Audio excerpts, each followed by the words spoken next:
All right, guys, so we're in the basement. I'm going to turn you over to Tony so we can start the inspection. We're going to start down here, work our way upstairs, and then we'll head outside to check that out. So here is Mr. Tony. He is our rock star, superstar, all-American cowboy, hot dog inspector. Hi guys, how are you? Yeah, I'm Tony Davidson, the Homefront Home Inspections, and so we're going to go through your house today and show you some of the items that I found. I'm not going to have any huge big whammies for you, so actually the house has been taken care of pretty well. So we're just going to hit a few items here in the basement to kind of show you around on some of the shut-off valves, things, how they work and so forth. Maybe some suggestions for you going forward. So of course we do have a basement and a crawl space here, so they have insulated the ductwork inside the crawl space, as you can see. So if you did put a wall up here, then all of this would be required to be in insulated wrapped insulation for the ductwork. You don't have any real true plumbing. That is only these just two copper lines here in the drain that are exposed that would be in this crawl space. So what I would probably suggest if you are going to wall this surface off is you do have two vents in here that would probably either need to be closed or not really technically sealed, but maybe just some sort of styrofoam or something over top of those, because this won't really receive a whole lot of heat. As of it is right now, of course, all of this is open and you are receiving that heat back here to keep from pipes from freezing and things like that. So that would be my suggestion if you're going to finish this off. Has all Silotex all over the walls, so you have plenty of insulation. And the same way it goes with the basement is that it does have half of the wall is all covered in Silotex. So that is a benefit, but it is also something that is difficult to inspect around because we're already limited to 50% of the space that we can see. And what I would normally like to see is cracks, foundation settling, like we already know that we have had over here. And it looks like they've got a couple pockets that they have installed.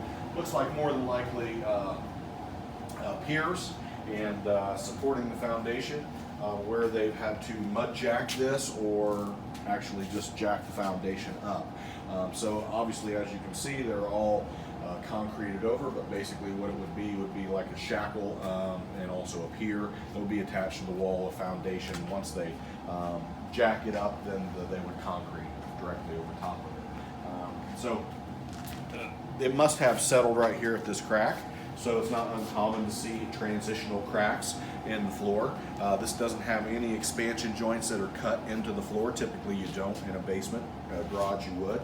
And so it was probably settling on this side. Very well could have been just due to water management issues outside.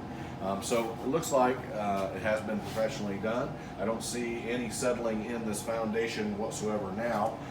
Looks like it's level and true, and hopefully if they do have a warranty for this, that they will transfer that warranty to you. And so as we kind of look around on the walls, what I'm really looking for is cracks, settling joints, especially in the corners of the window wells. So that's where they will crack.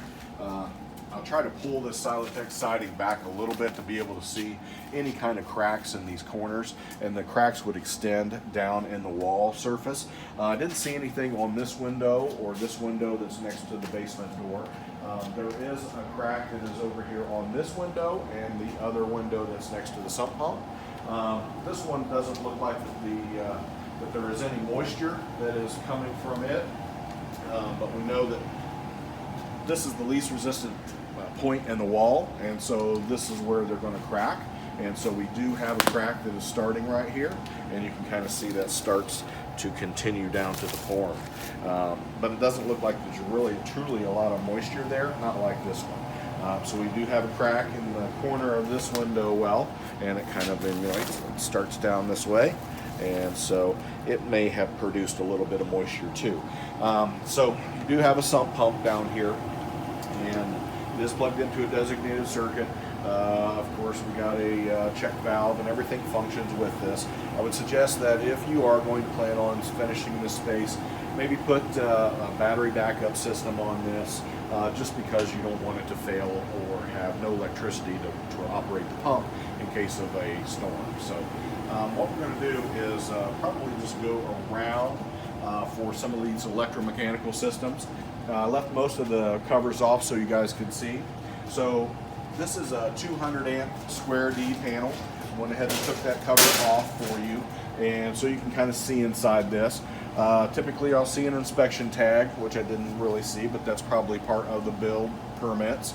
So I'm looking for any kind of strain reliefs that are missing on the wires that are coming in, any kind of corrosion on any of these terminal lugs or any of the separation of the lugs coming off the main breaker here. Overloaded breakers like double tap wiring or triple tap, breakers that may not be rated for the wire, or overloaded breakers, corrosion on the lugs, mixed breakers, things like that. Not really seeing anything like that. Water intrusion. You have arc fault breakers that are for wall outlets and like the living spaces. Not really any true GFCI breakers in here, but you have all the GFCI breakers that are in the actual outlet. So arc fault for the bedrooms. So long story short, you got plenty of extra space and knockouts in this panel. If you wanted to add a few circuits, especially down in the basement. So just kind of keep in mind, if you are going to finish this basement, there's no wall outlets whatsoever on any of the walls in the basement. So the additional wiring will be, of course, required if you're going to finish the space, and that's why they have that much space listed. All right. We'll move on over here to some of the areas of the water supply and instantaneous water heater. Now they do have some sort of scale blaster that is wrapped around this line, and so because it's permanently mounted, so to speak, and it is plugged in here, would like to see this plugged into a designated circuit with an outlet over here. As you can see, it's plugged into an extension cord and plugged into a wall outlet over there. So if this is a permanent device, which I'm going to list that it is, since it looks like it's attached, it should not be plugged in with temporary electric. So that should change, and they should add another outlet over here to be able to do that.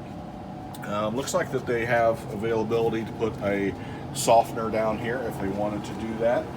For all intents and purposes, this is your main water shutoff coming in, and then of course they've got some tags and stickers.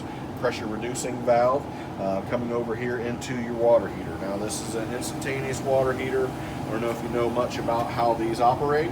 There's a lot of sensors. It's not, this isn't your father's water heater. So these have got a lot of sensors, a lot of control valves and mechanisms, but basically what happens is there is a sensor that will sense water flow, and once it senses the water flow, it will start the igniter and start heating the water. And then as soon as you're not calling for hot water anymore and turn the hot water off, the heater shuts down. So it's only heating the amount of water that you need at that given time, but you can take basically an endless shower. It will never run out of hot water. However, there are a lot of sensors and connections in this thing, which you can very well see. It's going to take a professional to work on it. It doesn't just require like a heater change. But these things are, they're pretty dependable. Usually you get about 20, 25, maybe even 30 years out of life out of these things.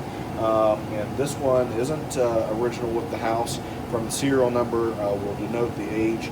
It's around 2010, maybe a little bit newer than that. The ANSYS sticker says 2008. We know that it's at least not any older than 2008. The house is built in 2004. So a couple of the control valves, just pressure relief valves. We just want to make sure you have hot and cold water shutoffs, gas supply. So I just want to make sure there's nothing leaking there. A little bit of corrosion on the one line set, but everything is plumb and leak-free. All right, and I'll put a cover back on that. Of course, we have a gas shutoff back here for that as well. So we have a gas shutoff for that unit and a gas shutoff for your furnace. This line right here actually runs to the fireplace, so it goes over and up into the ceiling. Would have really liked to have seen a gas shutoff valve right here. There is a turn shutoff in the floor for the fireplace and also inside the unit, but it would have been nice to see a gas shutoff here. So for the furnace, it is 100,000 BTU 4-burner heat exchanger. You can see that we have a little bit of rust developing on these burners and this deflector plate up here. It starts kind of right here at this motor as well. So you can see on the very top of the unit where it looks like the condensation line has been dripping or leaking at one point or another. They may have resealed that.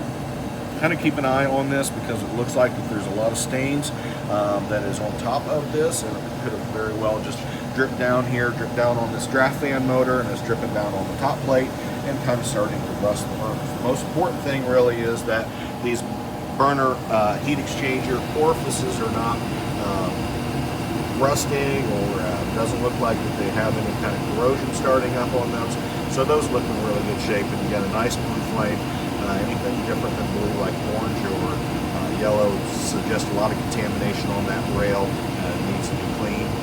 This bottom belower housing, it's not rusting at all either, so that all looks in good shape. What I would suggest here is that it just be cleaned, and the worst thing that could probably happen and come out of the water that was coming from the condensation drip would be that your draft fan motor may fail. And so that would be about the only thing. I don't think it's dripping below this cavity. You would have some electronics in here that would also be compromised by moisture as well. But it didn't look horrible inside here.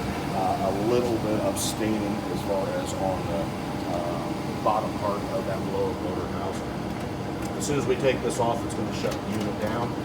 We have a cover switch, and it's designed to do that. Some people call it a dead man switch, but it doesn't look that bad, and the circuitry doesn't look that bad inside there either. So as right now, that board doesn't look like it has ever been replaced, and then you can see some residual rust and stains and so forth. And by the service tag, we know it's original, so it's 2004 and 100,000 BTU. So 15 years old on this unit. It's a comfort maker. These are pretty much designed for about 25 years of life. HVAC guy might tell you 20 to sell the unit, but you can get 30 years out of the life of this if you take care of it, which doesn't look too bad. It's 80% efficient with the single wall deck right here. Doesn't have PVC intake and exhaust, so 80% efficient out of 100,000 BTU, 80,000 BTU. Should be plenty enough for a newer house. All right, so just kind of keep an eye on this condensation that builds up here, and hopefully we don't have a leak from that. Of course, you have a filter here. It looks like it's been exchanged not too long ago. This would be the dirty side. This is the air coming in from cold air duct return. So we just want to make sure you change that at least twice a year, maybe more often if you have pets and kids that are allergic. Other than that, the ductwork is all properly sealed. This house is not old enough to have any asbestos wrap, things like that, and so everything looks like it's in proper order here. As far as the construction and the basement as a whole, for any kind of joist that I'm looking at, just want to make sure these are engineered joists. They're not the typical 2x10 or 2x12, so it's an engineering joist. And so they're supposed to be designed that they're a little bit more squeak free. However, I did see that from the master bedroom to the bathroom, it does squeak a little bit. And so it might be just the subfloor rubbing on the I-beam. But all the joists, I want to make sure that they're not cracked, split, broken, compromised whatsoever. You have the LVL here that's properly supported in the pockets, and the load supported and distributed with the steel I-beams. You have another LVL and another LVL over there that's supporting the load. Any transitions of plumbing that are going through the subfloor, just want to make sure that toilets aren't leaking, that they're not having any kind of residual leaks like that either. I believe that's about it in the basement. I think we've covered just about all electromechanical systems and a little bit about the structure. Again, get your warranty for this repair here, but that looks sufficient.